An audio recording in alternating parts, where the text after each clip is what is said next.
speak for themselves. Ship ahoy, you lubbers!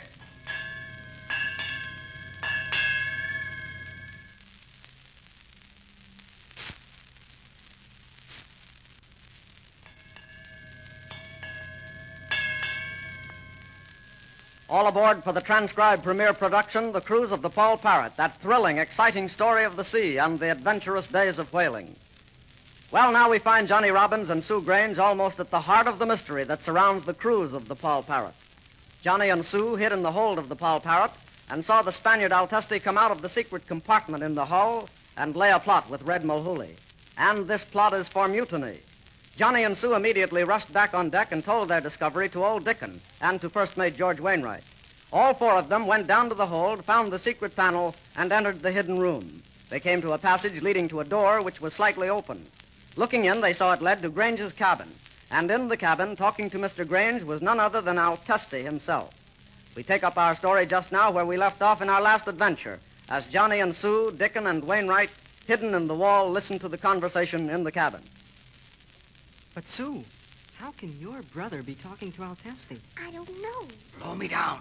I don't like to say it, Miss Sue, but I've been suspecting that your brother has had something up his sleeve since before the Poll Parrot weighed anchor.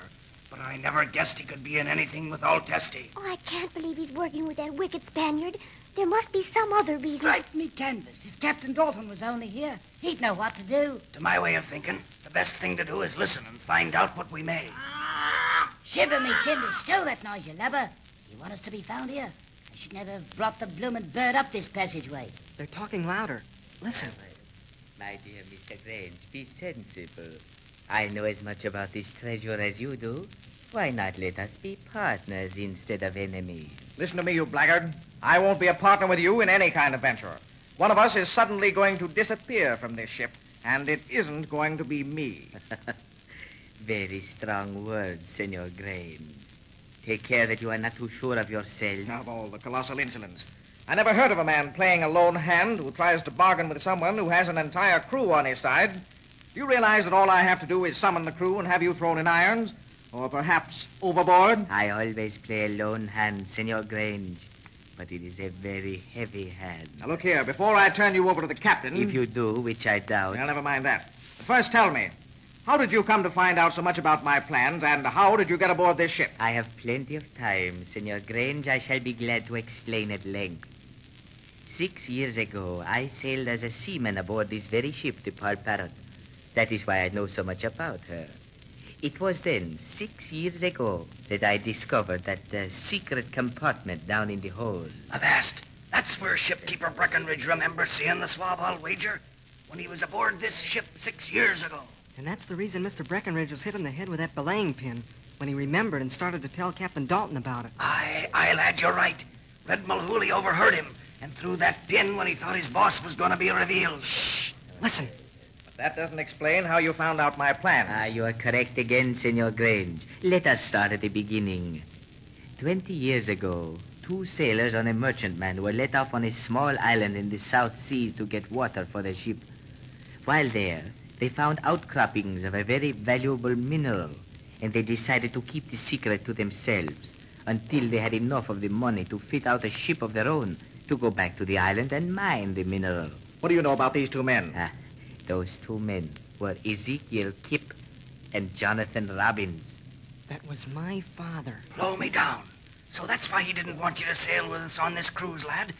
Listen. Those 2 men drew up a map of the island, and that map is now in your possession. And there it will remain, blast you. Johnny, that's the map I saw Brother Ezra reading. Avast, lad. Then half of that rich mineral discovery belongs to you, Johnny. It's all clearing up.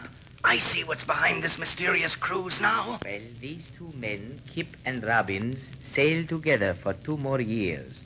And then Kip ran off with the map, leaving Robbins, out in the cold. But Robbins is still living, and rightfully he owns half of that map. I know nothing of that. I bought the map for $500 from Ezekiel Kip 2 years ago. And now it's mine, all mine, you hear? If you know nothing about Jonathan Robbins, how is it you have his son on board this ship as cabin boy? Oh, you know that too, do you? Confound you. That was none of my doing. You were the one who brought him aboard. I wanted to send him back when I found out who he was, but I changed my mind when I realized he obviously knew nothing about it. Besides, it might have attracted attention to the real purpose of this cruise. Aha, you admit it. You do know about Robbins' right to share the treasure, and you wanted to cut his son out of it. I knew that. And that is why, if you wish to play safe, you will let me in on this, or else I will tell the navigation authorities about your foul play. And, Senor Grange, you may have some difficulty when you return to port. You'll never get to tell that information, Testi. I'm afraid I shall. But if you share in this with me, and I do not even ask half, the world will never know how badly the poor little lad has been cheated. You can't bluff me, Testi. But look here. How did you find out about these two men and their map? Ezekiel Kipp and Jonathan Robbins. 2 years ago, you bought from Ezekiel Kipp the map which he had stolen from his partner, Robbins. Last year, Kipp died in a sailor's home in Gloucester.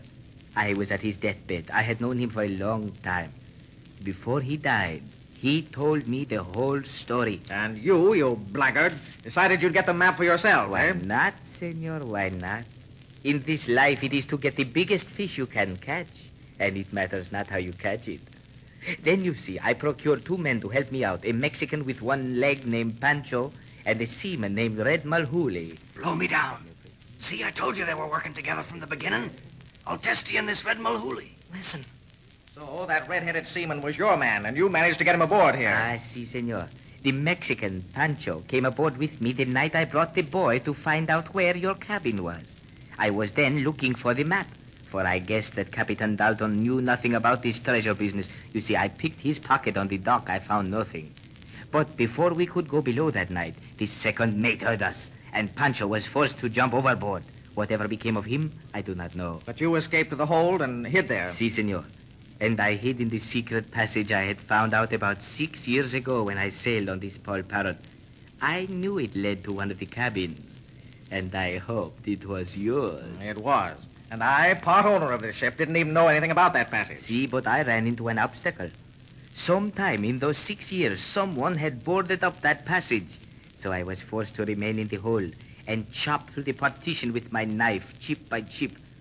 It was slow work, and only today have I completed it. So that was the chopping sound we heard. So this morning, when Red Mahooley was thrown into irons in the hold, I promised to free him if he led the men to mutiny. But later I changed my mind. He's not to be depended upon. Already he's made too many mistakes. So I came up to see you myself. I put my cards on the table to beard the lion in his den, as you say. Well, I've seen your cards, and there's not a high one among them. You've overplayed your hand, Testi, and now you'll pay. I'm glad you told me how you found out all these things, but now your time has come to settle. You will not change your mind, senor, and take me in as partner? Of course not. Compromise with you when I have all the crew on my side? Do you think I'm a fool? You are a fool, senor, if you will not listen to this argument. See? Why, you scoundrel, put that gun away. You let me in as your partner right now, or you never live to tell one word I told you today. Now, hold on, Testi. Hold on there. Wait. Who is that? Who is that? Open this door. This is Captain Dalton. Now, you scoundrel, you're trapped. No more trapped than you, Mr. Grange. You forget these walls are thin, and I heard the whole dirty plot in my cabin. If you don't open, I'll stave it in. Grange. Now you are in this too, Grange. Open that door. At the moment he steps in, I shoot. Oh, Johnny, what can we do? We've got to save the captain. Yes, look. Your brother's going to open the door. Blow me down. I can't stand here and see me matey shot down in cold blood. But what can I do? I have no weapon. Boss, I have it. Wait. What are you doing, Dickon? Why, you're unbuckling your wooden leg. Here. Here's the old peg leg, Mr. Wainwright. Heave it at the lubber's gun arm. Bless you, Dickon, you're a lifesaver. Open the panel in the wall slowly, Johnny, so he doesn't see us. Oh, hurry, Mr. Wainwright. Brother Ezra's opening the cabin door to let in the captain. And now, my dear Capitan, I have the pleasure to kill you. I shall... Oh, caramba! Got him! Gee, you hit him. You knocked the gun right out of his hand. It's all over with you, Testi, you swab. Now, blow me down. George Wainwright, and Johnny, and Sue, and Dickon. How did you get in here? Scuttle his decks, raging from stem to stern. I'll tell you later, Captain. Get him. Don't let the bilge scum get away. Come here, you dirty... Caramba, you have got me, you think, eh? Not yet. Look out! He's got a knife. Boss, Captain, to port. Mr. Grange is coming upon you. So, Grange, you're scared for your skin, eh? Now we found you out. I've been waiting for this chance. Begging your pardon, Miss Sue. Here's your brother. But I have to do it. Don't strike me, Captain. It'll mean you're... Gee, he hit your brother right on the jaw. He's my brother, but honest, Johnny, it serves him right. Look out, Roy. Testi's got a knife. Not yet. I am not caught. He's coming for me. Ow! He's got Sue. After him together, men. You follow 1 inch and I stab the Oh, girl. he means it. He's fighting for his life. He's making for the secret panel in the wall. Don't worry. I'll be safe. Don't follow. He'll hurt you. The brave little lady. Game even in this danger. If you follow me into the hold, I use the knife. Remember, I hold her till you let me off this ship. Lash me to a yardarm. He's gone into the wall. That's the second time he's gotten away by using a child for a screen. What'll we do now, Captain? We'll have to talk terms with him to save Sue. I don't know what you're going to do, but I know what I will. I'm going to get Sue free, and I'll do it in 10 minutes. Squalls off the starboard bow. Man the canvas. This is worse than ever. We know what all the mystery on this cruise was about, and Testi has been discovered. But Sue is in terrible danger. Captain Dalton and Wainwright are at a standstill. They have Testi at bay, but they can do nothing without endangering Sue. And brave little Sue didn't want them to follow, lest they get hurt. And what about Johnny? What can he do to save his little friend? Can he really free Sue Grange in 10 minutes, as he says? Be sure not to miss even one of these thrilling adventures on the cruise of the Poll Parrot. Your Poll Parrot announcer is Dave Ward.